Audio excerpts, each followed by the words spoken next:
het gevaar is dat we naast de weg kunnen raken. Volgens de Rijkswaterstaat is er gisteravond al 6 miljoen kilo zout gestrooid. Nou, bij Zuidwest-Friesland kunnen we er ook wat van en daarom mogen we even komen kijken bij de opslag. Hoeveel ligt hier nou ongeveer? Hier ligt ongeveer 40 ton. 40 ton. Ja. En hoeveel kan hier liggen? 200. 200 ton, dus dit is nog niet alles. Nee, wordt vandaag weer aangevuld. Dan hopen we weer genoeg voorraad te hebben voor de volgende strooibeurten.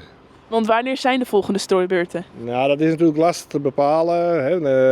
De wegen zijn niet super mooi. Nou, er ligt nog sneeuw, sneeuwresten en 's nachts vriest het. Dus dan proberen we wel het zout op peil te houden. Dat is eigenlijk wat wij doen. Hoeveel zout is er al gestrooid in de afgelopen dagen, weet je dat? Ik denk dat wij al een 700 ton aan zout op weg hebben gestrooid. Jullie zijn meestal denk ik de eerste die op de weg gaan. Is het dan niet ook een beetje gevaarlijk of is het juist de veiligste positie?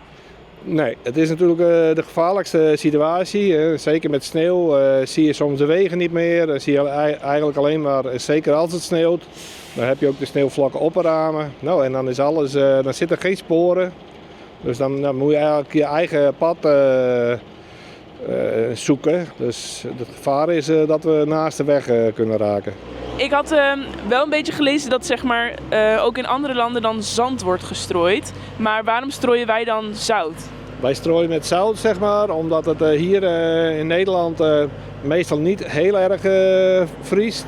En het zout het meest effectief is. In landen waar zand wordt gestrooid, heb je vaker dat het min 10, min 15, dat soort temperaturen is.